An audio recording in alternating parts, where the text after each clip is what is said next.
contributions of Gen Z was to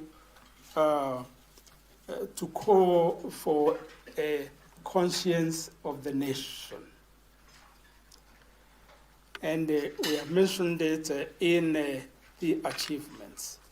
The conscience of the nation, I say this because within no time, we even began to see change of behavior among politicians and the leaders.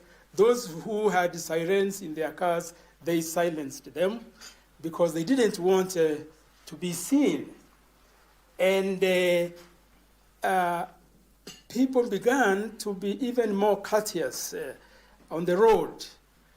So there was this conscience of the nation, things that sometimes don't happen, and that is why in this booklet I would like to draw your attention to the subtitle, The Quest for Political Decency and Accountability in Kenya. So the transgenerational conversations is really on the quest for political decency and accountability in Kenya. Why political decency? Of course, we are talking about governance, but I would say that in the elections roadmap that we had, the question of political decency came up very strongly. We even signed a charter with the presidential candidates and all registered political parties where we called for political decency. Because if politicians behave well in this country, I think there will be a very big difference in a nation building, if you will. And I want to say that as we meet here, we want to journey together to identify, in the journey, to identify those areas that we feel very strongly that the framework before you here has identified, and we can work, we can partner together. To us, the media is both a mirror and a magnifying glass. It reflects our realities and it magnifies our aspirations. Much like a compass, it guides us through the uncharted waters of national discourse, helping us navigate the complexities of our society. And so today we delve into the role of media within the framework of transgenerational conversations framework, an initiative crucial for effective nation building. Now, there's a big question as to whether we are actually a nation as Kenya. Are we a nation or a country of many nationalities? Nation building obviously was identified as the journey that we needed to go at the advent of independence of this country. But very soon after that, even the first generation of African leaders, political leaders, they kind of abandoned the process of nation building.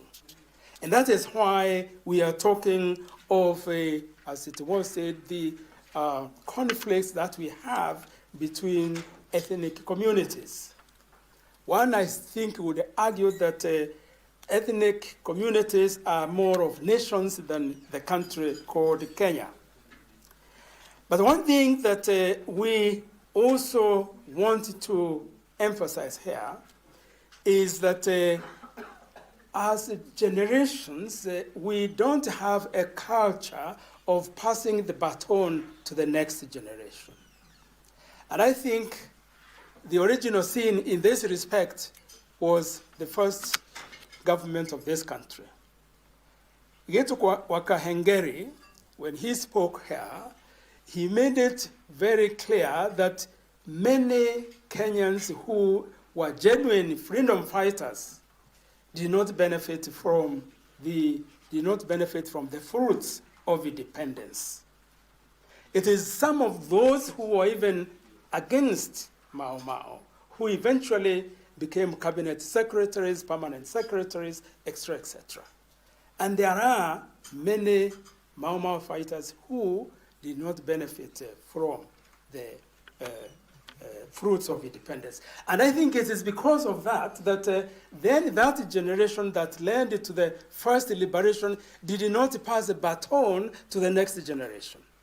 Because it is not, if they passed, it was one that did not lead to what were the aspirations of the liberation struggle in this country. Then we come to the second liberation, which also we could say we haven't seen how they passed the baton to the next generation.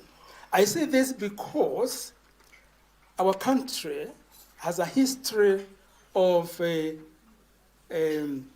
resistance and struggles, right from immediately the colonialists landed here.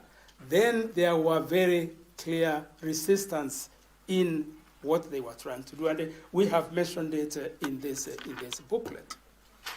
And because of those struggles and the resistance, this should have become part of our culture, political culture, but it didn't. Even the second liberation that we led to the new constitution, it too did not pass on a baton to an identifiable generation that is involved in resistance and struggle.